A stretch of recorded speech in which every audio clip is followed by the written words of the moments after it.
밑에 직원들이 관계에 문제가 있을 때는 확장해서 봐야 됩니다. 즉 돋보기 또는 현미경으로 봐야 된다는 거죠. 이게 무슨 의미냐면 내가 느껴지는 것보다 한 10배 정도 확장해서 느껴보면 좀 더 다르게 느껴집니다. 즉 관계는 위에서 보면 사소하지만 막상 그 현장에서 보면 그 사람들은 굉장히 강하게 오거든요. 그래서 10배 확장을 해서 내가 생각을 한다면 그 관계 문제가 조금 다르게 보일 겁니다.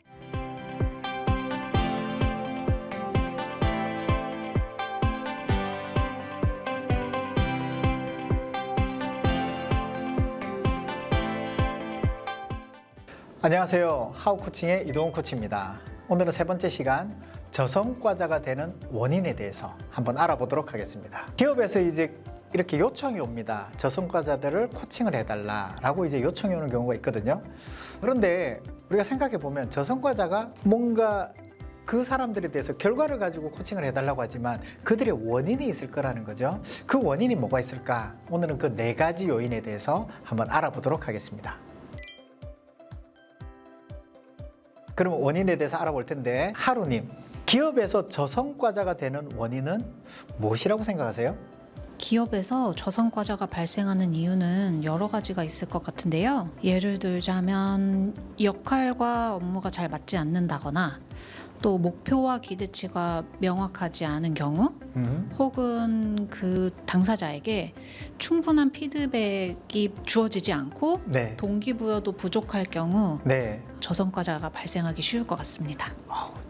그런 요인도 될 수 있겠네요. 네. 저는 그 대상자가 일에 대한 그 프로세스가 명확하게 정립되지 않았을 때 네. 저성과자가 될 가능성이 높을 것 같아요. 그래서 어떤 인풋을 냈을 때 아웃풋이 나오는지 아웃풋이 성과라고 한다면은 거기에 대해서 스스로 정립된 게 없을 때 좀 좌충우돌을 하게 되고 방향성을 상실하게 되고 그러다 보면 성과가 좀 자연스럽게 낮아지는 게 아닌가 그런 네. 생각을 해봤습니다. 그 부분을 다르게 얘기하면 역량의 부족이라고 한번 생각해 볼 수 있겠네요. 그러면 우리가 이 성과라는 걸 얘기하기 전에 우선 알아야 되는 게 성과의 개념부터 좀 알고 있으면 좋을 것 같습니다. 우리가 성과하고 실적이 있습니다. 많은 경우 성과와 실적을 같이 씁니다. 야, 성과 내, 이 말은 실적 내라는 것과 비슷합니다. 영업으로 따져보면 야, 성과를 내야지 라는 것은 야, 건수 몇 건 더 계약해야지, 이 말로서 들린다는 거죠. 아이들에게 얘기합니다. 야, 공부해 라고 얘기하면 아이들은 시험 성적 올려로 듣습니다. 이렇듯 우리는 성과 실적을 같이 보고 있습니다. 자, 그런데 성과 실적은 다릅니다. 그럼 어떻게 다를까? 그림을 보시면 이렇게 다른 부분이 있습니다. 실적이 있죠. 실적을 만들어내기 위한 요소, 그것을 우리는 선행변수라고 합니다. 대표적인 선행변수가 앞에 얘기했듯이 역량입니다. 역량을 우리가 어느 정도 갖췄을 때 그 실적을 내기가 참 좋습니다. 그걸 좀 더 많이 낼 수 있다는 거죠. 그래서 실적을 만들어내기 위한 선행변수, 이것을 포함하는 개념, 이것을 성과라고 얘기합니다. 자, 그래서 성과 관리를 한다는 것은 우리가 그 친구의 실적뿐만 아니라 그 친구가 가지고 있는 선행변수도 같이 관리해 주는 것, 이것이 성과 관리의 핵심이 될 것 같습니다. 그러면 여기서 우리가 선행변수라고 되어 있잖아요. 이 선행변수에 4가지 요소가 있습니다. 이 4가지 요소가 사실은 저성과자들을 만드는 요인이 된다는 거죠. 그럼 그 4가지가 뭐가 있을까? 그 첫 번째는요, 우리가 얘기했던 역량이 있습니다. 역량이라는 것은 어떤 일을 해낼 수 있는 힘이라고도 얘기합니다. 그럼 역량이 부족하면 어떻게 되느냐? 방금 말씀하셨듯이 내가 그 일을 잘 해내기가 어렵다는 거죠. 대부분 조직에서 역량 부족을 얘기할 때 그 친구가 노력을 하지 않았구나라고 생각합니다. 물론 노력의 유무도 있습니다.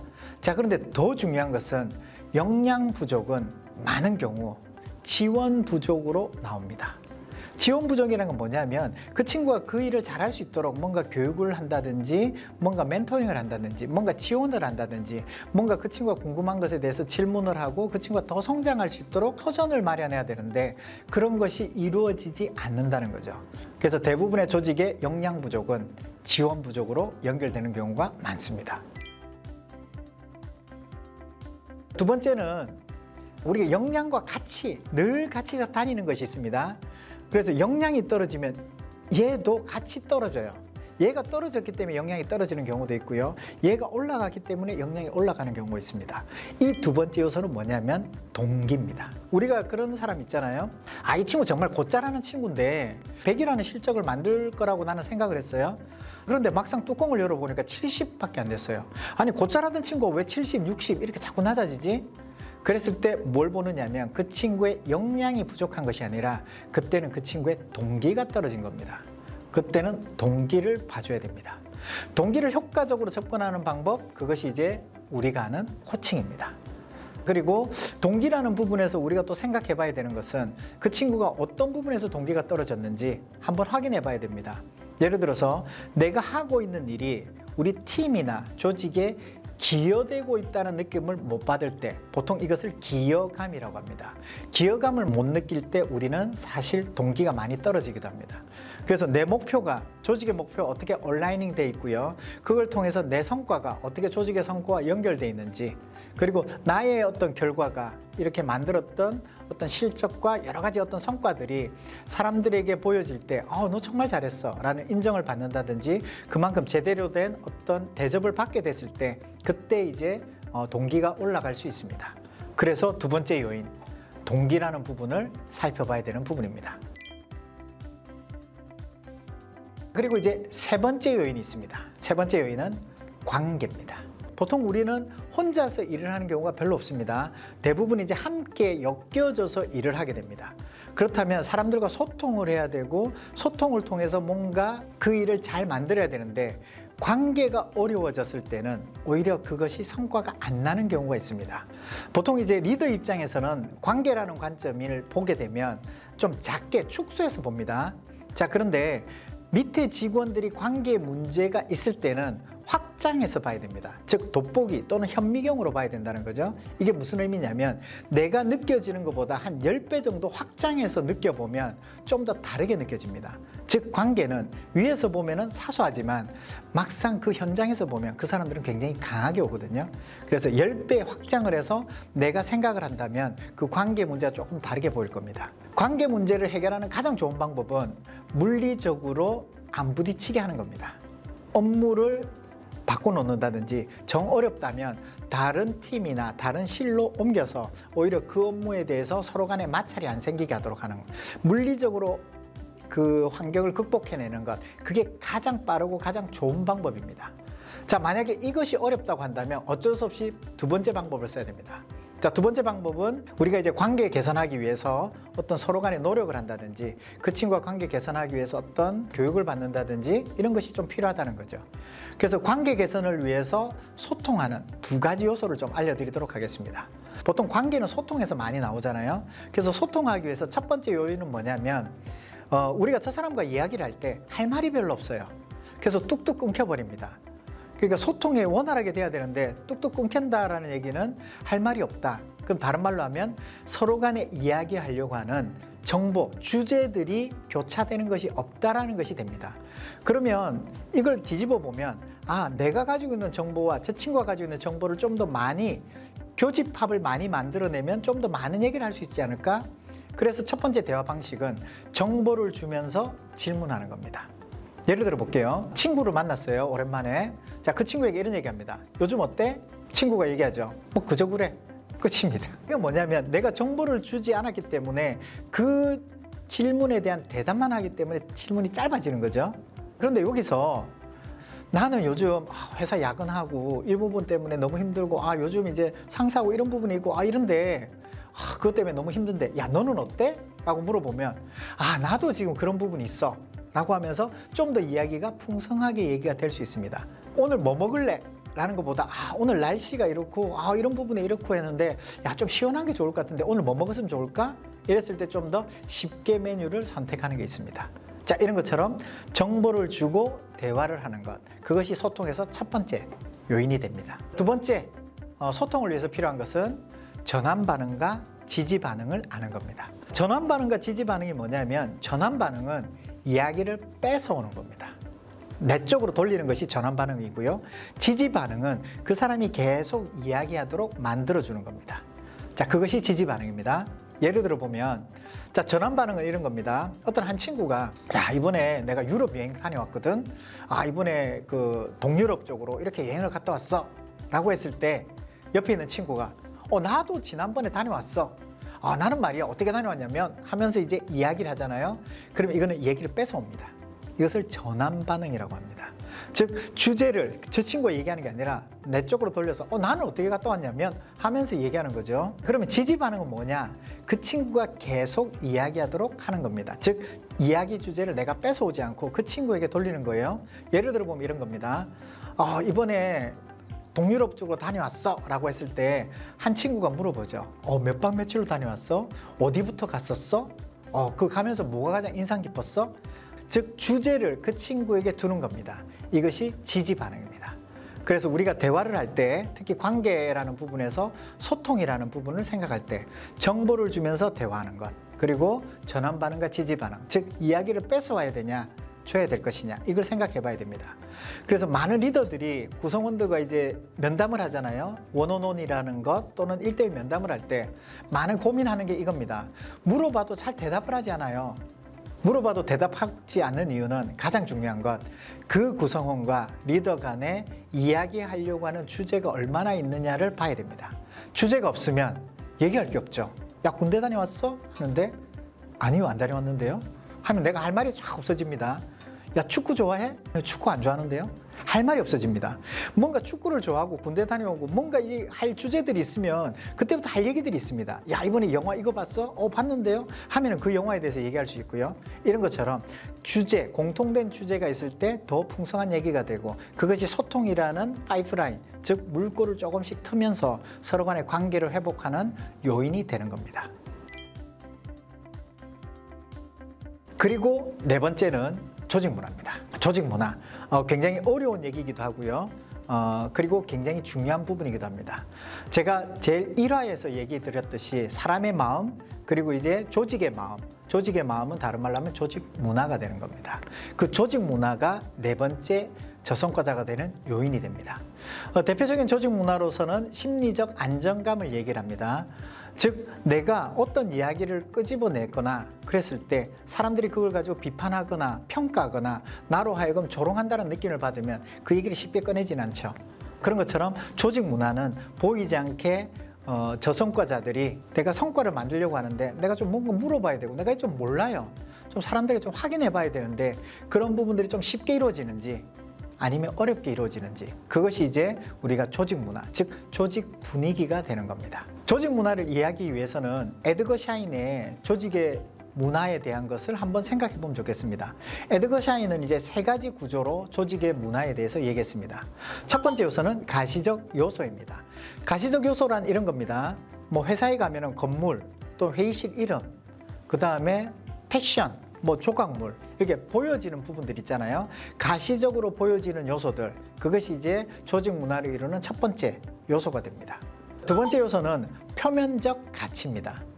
자, 이것은 우리가 중요하게 생각되는 것, 지켜야 되는 것, 그리고 서로 간에 그런 것이 합의되는 것, 이것이 표면적 가치인데요.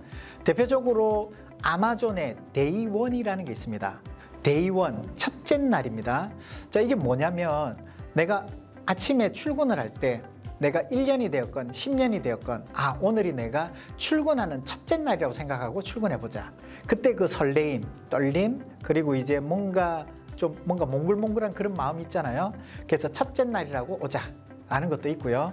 그리고 이제 우한 형제들, 배달의 민족이라고 하잖아요. 그래서 송파구에서 일 잘하는 11가지 방법, 이것도 표면적인 가치의 대표적인 부분입니다.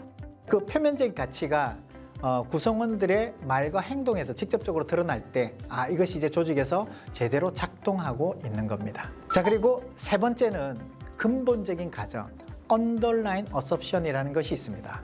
자, 이것은 구성원들이 보이지 않게 그렇게 행동하는, 보이지 않는 규칙입니다. 나만 그렇게 생각하는 것이 아니라 이야기를 나눠보면 저 사람도 그렇게 생각하고 있고 이 사람도 이렇게 생각하고 있어요. 그 근본적인 가정이 있거든요. 예를 들어서 이게 있습니다. 이것은 한 기업의 일인데 이제 리더들, 팀장이 있잖아요. 보고서를 준비합니다. 보통 이제 연말이나 연초에 되면 목표를 세우잖아요. 보통 목표나 비전은 보통 이제 대표나 임원에게, CEO에게 옵니다. 그래서 이 회사는 CEO가 어디서 배웠어요. 그래서 목표를 잡을 때는 굉장히 높게 잡으라고 합니다. 구글이라는 회사도 이런 얘기 하잖아요. 목표를 굉장히 높게 잡아라. 그래야지 그 정도로 달성할 수 있다. 이런 얘기를 우리는 CEO들은 많이 듣습니다. 그러다 보니까 목표를 굉장히 높게 잡아요. 높게 잡으니까 이제 처음에는 허덕이죠. 저거 어떻게 하다. 이렇게 막 허덕이다가 막상 이제 그 목표를 달성이 어려워요. 그러다 보니까 이제 많은 그 CEO들이 왜 이걸 못했어? 라고 하지만 그래도 이제 그만큼 이제 만족하고 가는 거죠. 이제 그 시간들이 있다 보면 어떤 식으로 안에 근본적인 가정이 생기냐면 보고서를 2개씩 쓰기 시작합니다. 하나는 외부 보고, 하나는 내부 보고입니다. 외부 보고는 뭐냐면 CEO에게 보고하는 겁니다. 그래서 연초에 세웠던 목표 있잖아요. 그 목표에 맞는 보고서가 외부 보고입니다. 내부 보고는 뭐냐면 실제 운영되고 있는 보고입니다. 즉 연초에 세웠잖아요. 처음에는 보고서가 필요하잖아요. 거기에 맞는 보고서 처음에 내야 됩니다. 내다가 이제 조금씩 지나고 한 5개월, 6개월 지나게 되면 왜 생각보다 이렇게 안 나오지? 라고 이제 위에서 막 다고칩니다. 그럼 어떻게 되느냐? 이제 내부 보고가 슬슬 올라오기 시작합니다. 그러면서 한번 잔치가 일어나죠. 네, 왜 이따위밖에 안 됐냐? 잔치가 일어납니다. 그리고 나서 이제 다시 수정하고 수정되어서 이렇게 또 가게 됩니다. 그럼 또 내년 또 어떻게 됩니까? 네, 또 CEO는 높은 목표를 잡고요. 직원들은 외부 보고서와 내부 보고서를 또 준비합니다. 자, 이것이 비단 리더들의 문제가 아니라 이거는 조직 안에서 그렇게 굳어지는 순간 아무리 좋은 목표, 높은 목표를 잡더라도 여기서는 항상 작동이 안 된다는 거죠. 제가 이 질문에 대해서 모 기업의 임원한테 물어봤더니 너무나도 당연하게 얘기하더라고요. 그래서 놀라운 것은 CEO는 모르는데 임원부터 이제 팀장이나 리더들은 알고 있더라는 거죠. 자, 이것이 이제 근본적인 가정으로 굳어져 있는 모습이고요. 또 다른 사례를 본다면 우리가 회의할 때 있잖아요. 회의할 때 리더가 탁 들어와서 야, 이번에 이런 새로운 좀 마케팅 방안에 대해 좀 고민하고 있는데 뭐 새로운 아이디어 없을까? 그때 저기 있는 김 대리가 손을 들고 우리 리더니 우리 이번에 이렇게 한번 해보면 어떻겠습니까? 라고 이제 뭔가 제안을 했어요. 그럼 이제 어떻게 얘기하느냐? 리더 입장에서 누가 해야 돼요? 손든 사람이 해야 되거든요. 네가 얘기했으면 네가 한번 해봐. 이렇게 한번 된 겁니다. 자, 중요한 것은 그 자리에서는 그렇게 끝났어요. 다음 회의를 딱 갔습니다. 다음 회의에 또 고민입니다. 리더가 이번에 또 뭔가 좋은 아이디어 없을까? 라고 했는데 아무도 손을 안 드는 겁니다. 얘기하죠. 야, 너희들 생각 있는 거야, 없는 거야? 이때 생각해야 됩니다. 너희들 생각 있는 거야, 없는 거야 하기 전에 무슨 일이 있었냐는 거죠. 손을 드니까 책임자가 됐잖아요. 그러니까 손을 안 드는 겁니다. 이것이 이제 우리 안에 만들어지는 근본적인 가정, underlying assumption이 되는 겁니다. 자, 이런 것처럼 우리 안에서는 리더들이 봐야 되는 것은 우리 조직 문화가 어떻게 되는지, 그걸 위해서 우리가 어떤 행동을 했었는지 그런 부분들을 다시 돌아보면 좋을 것 같습니다. 그렇게 해서 이제 오늘 저성과자가 되는 4가지 요인, 역량, 동기, 관계, 그리고 이제 조직 문화, 이 4가지 요소에 대해서 한번 살펴봤습니다. 긴 시간 동안 수고하셨습니다. 감사합니다.